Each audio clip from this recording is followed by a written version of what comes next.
네, 안녕하세요. 이번 동영상에서는 12단원 배웠던 부분에 대해서 중요한 부분 위주로 복습을 해보도록 하겠습니다. 여기 12단원은 여기 제목이 자본시장의 역사로부터 배우는 교훈이라고 되어 있는데 결국 교훈 두 가지는 결론이 위험을 감수하는 것에 대해 보상이 있다. 그리고 잠재적인 보상이 클수록 위험이 당연히 커지게 된다라는 것이었습니다.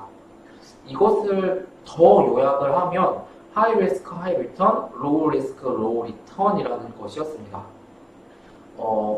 그리고 이제 12단원 중반 부분에서 평균, 그다음에 분산 표준 편차, 계산하는 방법들에 대해서도 우리가 살펴보았습니다. 우선 첫 번째로 수익은 두 가지로 이렇게 구분을 할 수가 있을 것입니다. 앞에 주식에서 말씀드린 것처럼 소득에서 오는 수익이 있을 수 있고 자본 이득에서 오는 수익이 있을 수 있습니다. 이렇게 두 가지의 수익이 있을 수 있겠고 수익률을 계산을 할 수도 있겠는데 배당 수익률을 만약에 계산한다고 하면 내 주식 가격 대비 받은 배당, 한 주당 받은 배당 이렇게 배당 수익률을 계산할 수가 있겠고 또 자본이득 수익률은 이미 알고 계실 건데 내가 이 주식을 이미 이 공식을 알기 전부터 우리는 이렇게 계산을 하고 있었어요. 내가 이걸 37에 사가지고 40.33에 팔았어. 그러면 내가 얻은 건 얼마냐? 37분의 40.33 빼기 37. 그래서 내가 총 9%를 얻었구나 라고 이렇게 계산을 할 수가 있겠습니다. 그리고 여기 12.2 부분에서는 1920년대 초반에 1달러를 투자를 했다. 만약에 그러면 이 5가지 금융상품에 어떻게 지금 수익률이 변했을까라는 것을 역사적인 데이터를 통해서 살펴본 것이 되겠습니다. 그런데 우리는 이미 high risk, high return, low risk, low return이라는 것을 배웠잖아요. 그러니까 이 5가지 중에 가장 위험하다고 할 수 있는 소기업 주식, 그리고 대기업 주식, 그 다음번에 장기회사채, 그 다음에 장기 미재무부 채권, 마지막이 미재무부 단기 채권, 이런 순으로 수익이 높았던 것도 우리는 이미 알고 있습니다. 그래서 그림으로 살펴보아도 지금 보시면 소기업 주식 수익률이 제일 높았고 대기업 주식이 그 다음, 그리고 장기 미국 정부 채권, 그 다음에 단기 미국 정부 채권, 그 다음이 인플레이션율 순이었습니다. 그래서 만약에 1925년에 1달러를 이 5가지에 각각 투자했다면 지금 얼마가 됐지? 이렇게 표시가 되어 있는 것이고 역시 위험이 따를수록 보상이 따르는 것이기 때문에 가장 안전한 것에 투자했을 때보다 점점 더 위험한 것에 투자했을 때에 높은 수익률이 났음을 알 수 있었습니다.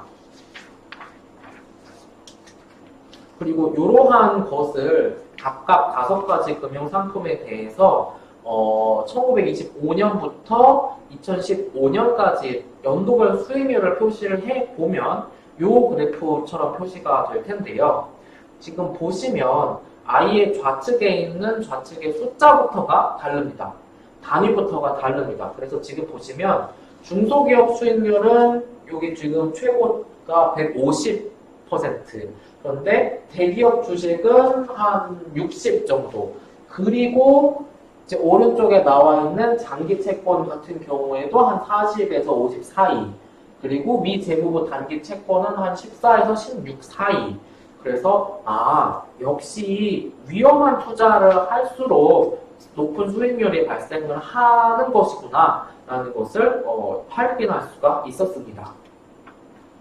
그리고 가장 높은 수익률을 이렇게 딱 포착해서 보더라도 소기업 주식, 대기업 주식, 그런 순서대로 이렇게 발생하고 있음을 알 수 있습니다.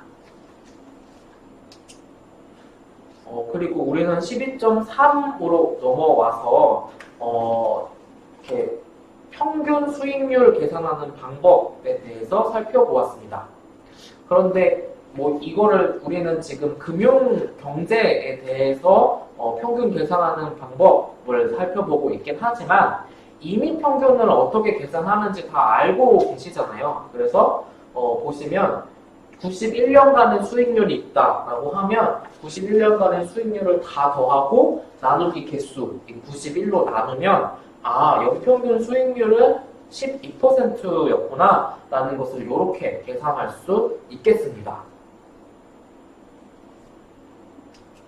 그래서 요거를 지금 보면 소기업 주식이 수익률이 연평균 수익률이 제일 높았고 그 다음 대기업 주식, 그 다음 장기회사채 이런 순서로 지금 평균 수익률이 높은 것을 마찬가지로 살펴볼 수 있겠습니다. 그리고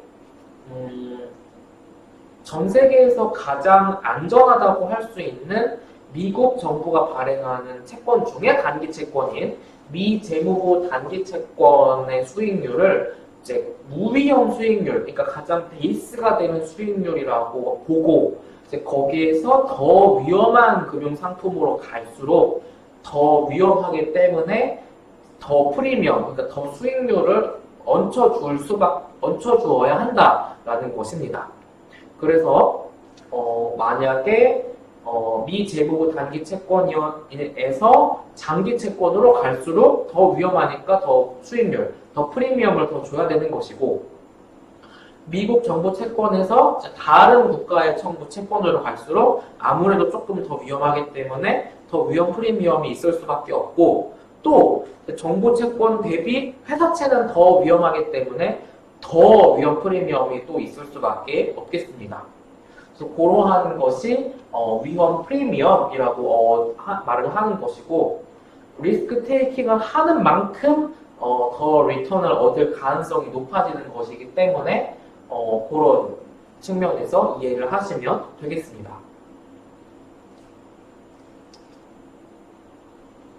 그래서 지금 보시면 평균 수익률이 소기업 주식, 대기업 주식, 장기회사채 이런 순서대로 되어 있는 것과 일치하죠. 지금 소기업 주식이 가장 위험 프리미엄이 높고 그 다음 대기업 주식, 그 다음 장기회사채 이런 순서대로 가고 있습니다. 그래서 수익률이 높을수록 위험도 클 수밖에 없다라는 것이고요.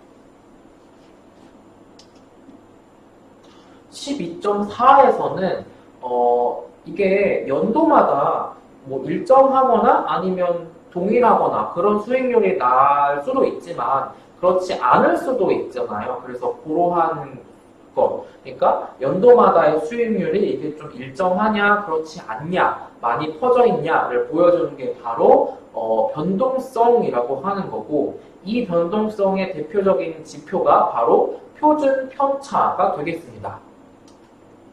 그래서 이 표준 편차를 계산을 하려면 먼저 분산 계산하는 것을 알아야 되는 거고 바로 이 분산을 계산을 하려면 먼저 평균이 계산이 되어 있어야 되는 거였죠. 그래서 이렇게 4년 동안의 수익률이 있다라고 하면 우선 평균은 다 더한 다음에 4로 나누면 이렇게 평균 수익률을 계산을 할 수가 있었고요. 이제 평균을 구했으면 이 각각과 평균의 차이를 계산합니다. 요 두 번째 것과 평균의 차이를 계산한다. 세 번째 것과 평균의 차이, 네 번째 것과 평균의 차이를 계산한다. 그런 다음에 이렇게 각각 무한 4개의 편차를 각을 제곱을 한다. 그런 다음에 이 제곱한 4가지를 다 더한다. 그런 다음에 지금 여기는 4개이기 때문에 4 빼기 1인 3분의 1로 나눠주면 분산이 0.009가 계산이 되는 거고 이렇게 구한 분산에다가 루트를 씌우면 0.09487이라는 표준 편차가 계산되게 되겠습니다. 그래서 표준 편차의 경우에는 단위가 퍼센트예요. 그래서 항상 이 단위는 퍼센트, 백분율인 거고, 그리고 루트에는 마이너스를 씌울 수가 없기 때문에 항상 표준 편차는 양이 되겠습니다. 그래서 표준 편차가 클수록 이제 변동성이 더 크다는 것을 뜻하는 거가 되겠습니다.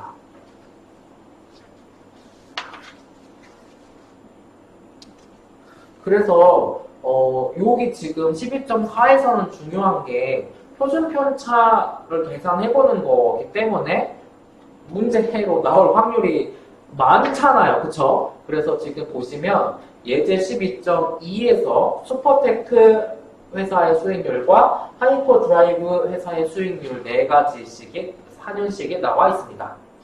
각각 평균은 이미 아시는 것처럼 다 더한 다음에 4로 나누는 방식으로 각각 평균을 구할 수 있고, 분산, 표준 편차를 구해보겠다라고 하면 아까 구한 평균에서 슈퍼테크 각각 연도 수익률을 뺍니다. 그렇게 나온 편차를 각각을 제곱을 해. 그런 다음에 이렇게 제곱한 편차들을 다 합한다. 그런 다음에 여기서는 4개였기 때문에 4 빼기 1인 3분의 1로 나눈다. 그러면 분산을 구할 수가 있겠고, 이 분산 구한 거에다가 루트를 씌우면 이렇게 표준 편차가 계산이 되겠습니다. 하이퍼 드라이브도 마찬가지로 분산과 표준 편차를 계산할 수 있겠고, 계산을 하면 슈퍼테크의 표준 편차가 하이퍼 드라이브의 표준 편차보다 크기 때문에 슈퍼테크의 변동성이 더 크구나 라는 것을 숫자로 객관적으로 확인할 수가 있는 것이죠. 근데 수업 때도 말씀드렸지만 여기 지금 이게 4개씩 밖에 안 되니까 이걸 그냥 눈으로 한번 보세요. 보시면 여기 하이퍼 드라이브 수익률은 이 변동하는 폭이 0.04, 0. 몇이잖아요. 그러니까 하이퍼 드라이브는 이 정도 선에서 변하고 있다라고 생각을 할 수가 있겠죠. 반대로 슈퍼테크는 0.2, 0.2, 0.7 이런 수준에서 변하고 있으니까 10배 정도 차이가 나는 거죠. 그러니까 슈퍼테크는 이런 수준에서 변동을 하고 있다. 그러니까 이거를 계산은 물론 안 하면 안 되겠지만 슈퍼테크가 하이퍼 드라이브보다 변동성이 크게 이렇게 나오게 되는 것이 되겠습니다.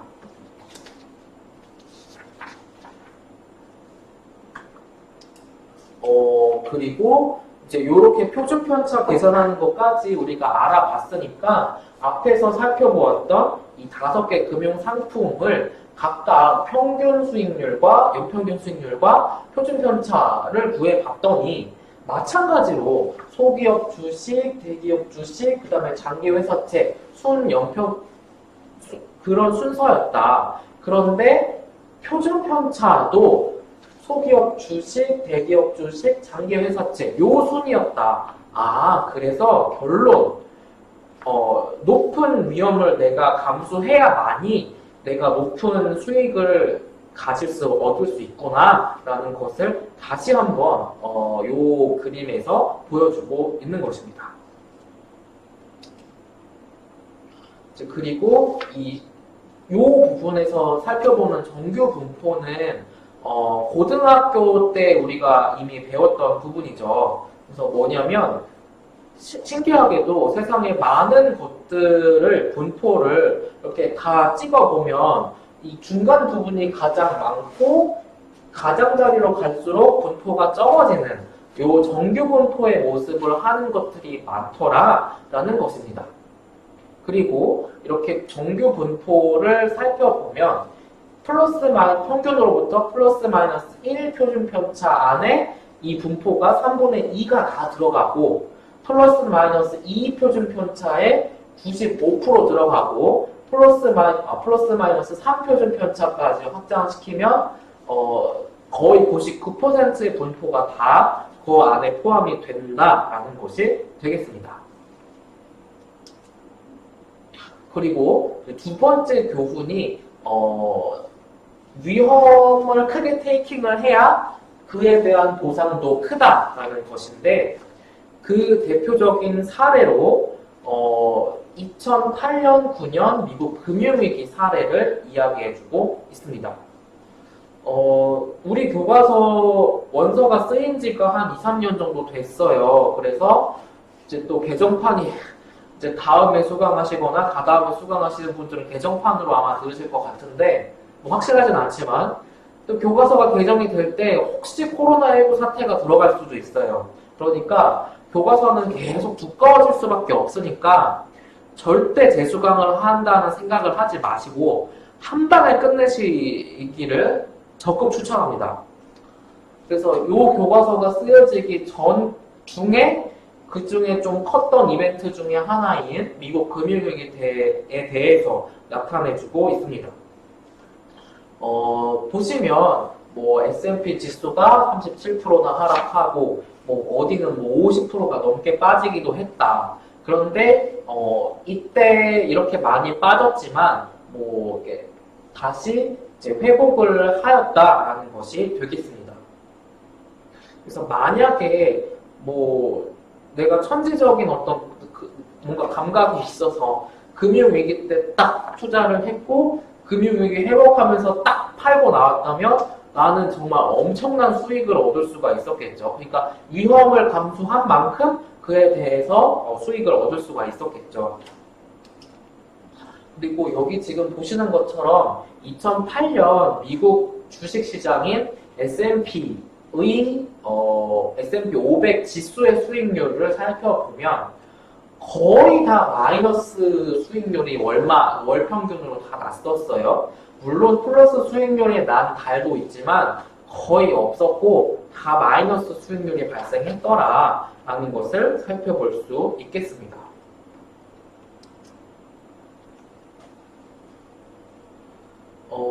그래서 다시 한번 여기서도 평균 수익률이 높은 순서가 위험 프리미엄이 높은 순서랑 거의 같죠. 그래서 위험을 테이킹하는 만큼 리턴도 높아질 수밖에 없구나 라는 것을 다시 한번 말을 해주고 있습니다. 그리고 뭐 이것은 정확하게 일반화할 수는 없지만 이제 국가들 간의 위험 프리미엄도 한번 그래프로 표시를 해볼 수가 있겠는데 뭐 대체적으로는 선진국으로 갈수록 좀 위험 프리미엄이 낮고 그러니까 덜 위험한 주식시장이고 개도국으로 갈수록 좀 더 위험한 금융시장이다라는 것을 알 수가 있겠습니다. 물론 여기 이탈리아 같은 경우에는 뭐 계속 지금 좀 재정적으로 뭐 문제가 좀 있을 수 있다라는 그런 경고가 나오고 있기 때문에 유럽에 속해 있음에도 불구하고 좀 위험 프리미엄이 높은 것으로 그렇게 생각을 할 수가 있겠습니다. 그리고 12.5 부분에서는 우리가 지금까지 살펴보았던 산술평균에 더해서 기하평균이라는 것이 있음을 새로 말을 해주고 있습니다. 그러면 이 12.5 부분에서는 당연히 기하평균 구하는 문제가 계산해보는 문제가 나올 수 있겠죠. 우선 이거를 어떻게 계산하는지를 보기 전에 이 각각이 보여주는 거는 뭐냐면 산술평균은 단순하게 특정 기간 동안 얻은 수익의 평균이 얼마인가를 보여주는 게 산술평균 수익률이 보여주는 것이고 기하평균 수익률은 그렇지 않고 연평균 복리를 감안했을 때 연평균 수익률을 보여주는 것이 바로 기하평균 수익률이 되겠습니다.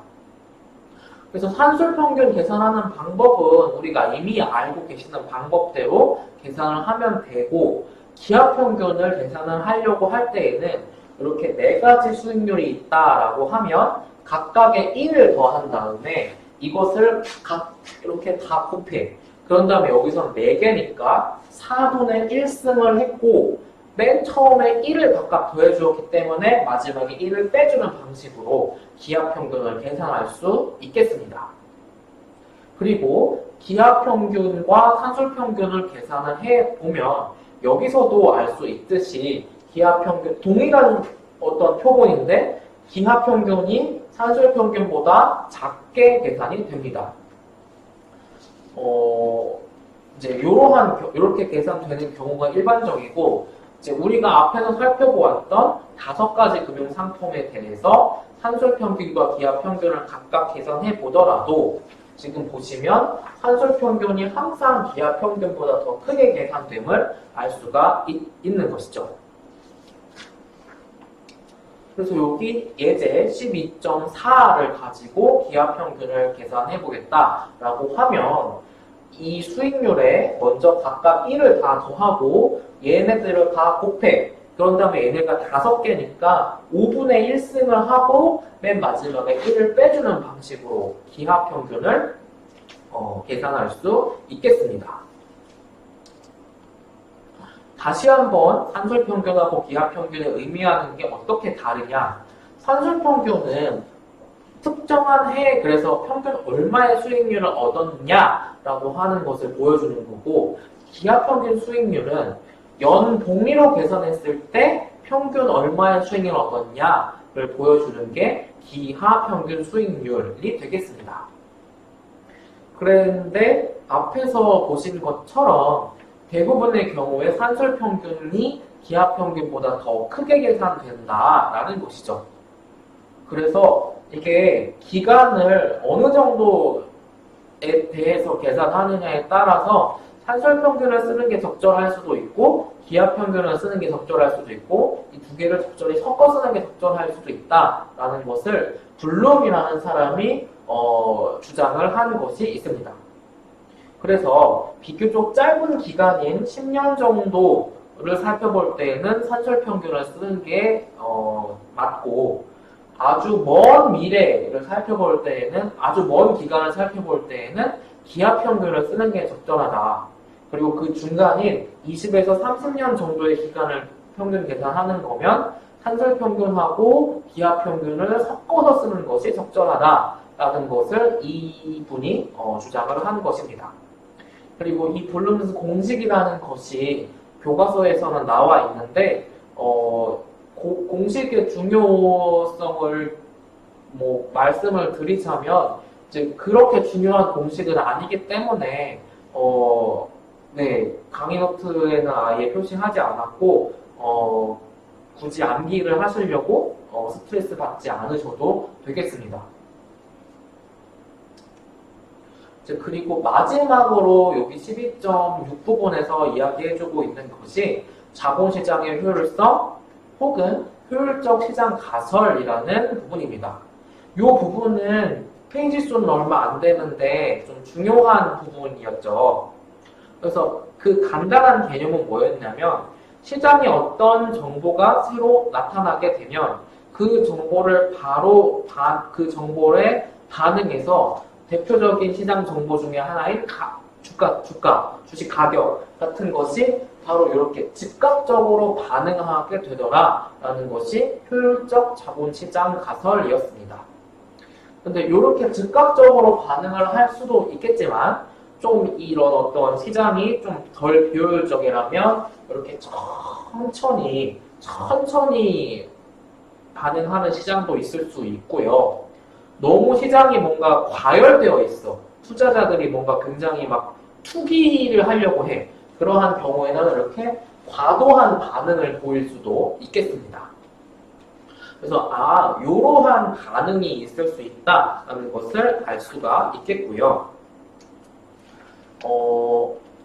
아시아나 남미 쪽보다는 미국이나 아니면 유럽 쪽, 근데 특히 미국 쪽 자본시장은 그래도 좀 효율적인 자본시장이라고 알려져 있습니다.